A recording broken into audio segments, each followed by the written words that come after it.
வணக்கம். இப்போ வந்து பாயசம் ப்ரீமிக்ஸ் அந்த சீரீஸில் இது வந்து கோதுமை ரவையை வச்சு ஒரு பாயசம் ப்ரீமிக்ஸ் பண்ணியிருக்கேன். இதோட டீட்டெயில்டு வீடியோ என்னோட சேனலில் இருக்குது. அதையும் நீங்கள் வந்து ரெஃபர் பண்ணலாம். நான் வந்து டிஸ்கிரிப்ஷன் பாக்ஸில் அதோட லிங்க் கொடுக்குறேன். ரொம்பவே நல்லாயிருக்கும். ரொம்ப ஈஸியாக பண்ணுற ஒரு பாயசம் தான். இதை பண்ணி வச்சுக்கிட்டோன்னா வேணுங்கிற போது கொஞ்சம் கொஞ்சமாக எடுத்து நம்ம யூஸ் பண்ணிக்கலாம்.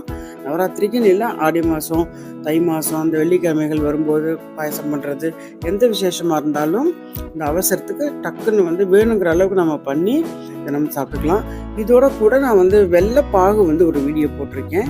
அந்த வெள்ளைப்பாகு வீடியோவும் பார்த்தீங்கன்னா ரொம்ப நல்லாயிருக்கும், இன்ட்ரெஸ்டிங்காக இருக்கும், ரொம்ப யூஸ்ஃபுல்லாக இருக்கும். வெள்ளைப்பாகு யூஸ் பண்ணி தான் அந்த கோதுமை ரவை பாயசம் பண்ணியிருக்கேன். இது வந்து அம்பாளுக்கு நவராத்திரிக்கெல்லாம் விசேஷம். யூஸ்வலாக வந்து சேமியா ஜவ்வரிசி எல்லாம் அந்த விசேஷம் நாளில் பண்ணுறதில்ல. இந்த வீடியோ உங்களுக்கு ரொம்ப பிடிச்சிருக்கும்னு நினைக்கிறேன். இது எல்லாருக்கும் ஷேர் பண்ணுங்கள். நன்றி, வணக்கம்.